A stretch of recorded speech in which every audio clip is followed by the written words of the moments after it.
एह पर बक्सर ओह पर बलिया बिचवा में गाना मारी। ये जो मैं गाना गा रहा हूँ बिल्कुल काल्पनिक है, एकदम सत्य घटना पे आधारित है। एह पर बक्सर ओह पर बलिया बिचवा में गाना मारी कि तू जवान होई गइलू कहवा लइका खो जाई। बक्सर जिला में एक से बढ़ के एक लइका बने सन। अब लेट मत कर काजी,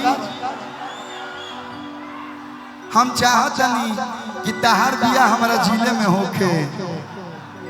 वो लोग चाहते हैं लोग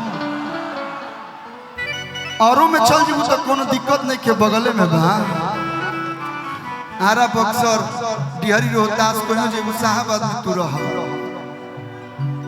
कि हम तो हर राजा तू हो हमारा रानी, हम तो हर राजा तू हो हमारा रानी। तो कान खोली सुन आई लव यू फलानी, कान खोली सुना। आवाज में क्या बात, कान खोली सुना आई लव यू टू बोलबू अभी तारा के क्लेमर एक तारा घरे पहुंच जाए। हम भैया लोग को घाटा भी नहीं लगने देंगे। इतना मेरे भैया सब इतना एकदम दिलदार है, सब एटीएम स्वाइप करके एक बाइक पहुंचवा दी हसन कि हम तो हर राजा तू हो हमारा रानी। तो कान खोली सुना आई लव यू, तो कान खोली सुना आई लव यू फलानी, कान खोली सुना आई लव यू फलानी। बोलटी के पानी, बोलटी के पानी जस छलक के जवानी, बोलटी के पानी जस छलक के जवानी। ए बार तार ड्रेस देख के बुझाता नु इनकर ड्रेस से बन जानता नहीं कैसन लगता। बुझाता रे कि ना पुलाव में बड़की मछरिया रहली सो, वेल मछली कहा जाता है ना उसको।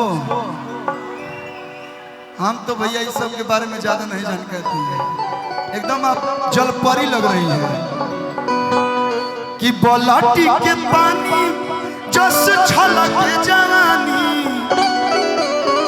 तो कान खोली सुना आई लव यू, कान खोली सुना आई लव यू, कान खोली सुना आई लव यू फलानी, कान खोली सुना आई लव यू फलानी।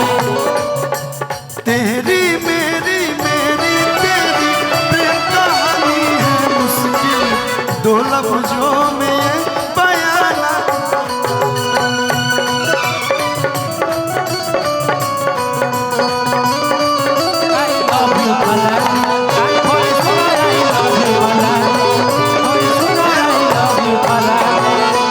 हम अगर कुछ कर तो नहीं कि तब हम वायरल हो जाते नहीं घर रह के कि कश्मीर के फ्रूट लागेलू। ये मेरा भाई गाया था, भतीजा गाया था, इसको मैंने इस गाने में गाया था कि कश्मीर के फ्रूट लागेलू,